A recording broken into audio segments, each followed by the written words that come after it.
আসসালামু আলাইকুম গাইস, সবাই কেমন আছে? আশা করি সবাই ভালো আছে। আলহামদুলিল্লাহ আমিও খুব ভালো আছি। এই তো আর উঠে পড়েছে সকাল সকাল, আমিও উঠে পড়েছি। উঠে এখানে আমার শাশুড়ি মা থালাটা ধুয়ে নিচ্ছে, আমি এখানে আর এর জন্য পানিটা গরম করছি। ওকে মানে মধু দিয়ে জল দিয়ে বিস্কুটে ভিজিয়ে খাইয়ে দেবো। প্রচণ্ড শরীর খারাপ আরুর।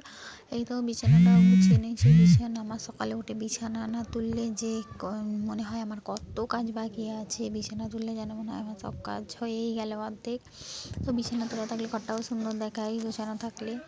চলো, এটা শীতের জন্য এটা বিছিয়ে রেখেছি। চাদরটা প্রচুর ঠান্ডা, তাই এটা বিছলে একটু গরম গরম হয়। তো আরুকে এখানে খাইয়ে দেবো, খাইয়ে দিয়ে আমি একটু খেয়ে নেবো। আমি সকালে উঠে মোটে মানে শুকিয়েই থাকি অলরেডি, অনেকক্ষণ পর খাই। মানে আমার চা একদম পছন্দ না, তাই আমি চাটা কমই খাই না বললেই চলে।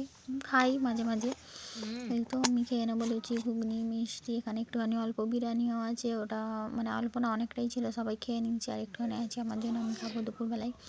এই তো এখানে আমার শ্বশুর দেখো কত বাজার করে এনেছে। বাজার থেকে গোস্ত ফোস্ত সবই ছিল, এখানে সব ঢেলে নিয়েছি চুপড়িতে। এখানে মূলো দিয়ে গোস্ত দিয়ে রান্না করবো একটু। তো রান্না করে আরুকে ওরা গোসল করিয়ে ছাদে নিয়ে চলে যাব। ছাদে গিয়ে আরু প্রচণ্ড মানে দৌড়াদৌড়ি করে, প্রচণ্ড ভয় লাগে। একাই আমাদের ছাদটা ঘেরা নেই।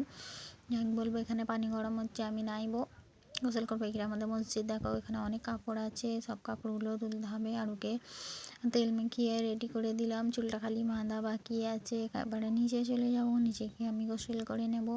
গোসল করে ফের আরুকে খাওয়াতে বসলে প্রায় আমার 1 ঘন্টা 1.5 ঘন্টা চলে যাবে। এই কদিন তো আরু খাচ্ছেই না কিছু, প্রচণ্ড শরীর খারাপ, খালি মার খাচ্ছে। এই তো আবার গান গাইছে আরু, খালি ফোন দেখে দেখে গান শিখছে, এটা শিখছে ওটা শিখছে। আর আজকে আমার বার্থডে, যেহেতু আমার বর দুপুর থেকে বাড়িতেই ছিল না, এসছে সেই সন্ধেবেলায়। আর দেখো এই গিফটটা এনেছে, আমি জানতামই না। ওটা আমি তো গিফটটা দেখে খুব খুশি, না হলে প্রচণ্ড রেগেছিলাম ওর ওপরে। বা গিফটটা পেয়ে আমি খুব খুশি হয়ে গেছি। Love you, tata, bye bye, আল্লাহ হাফেজ।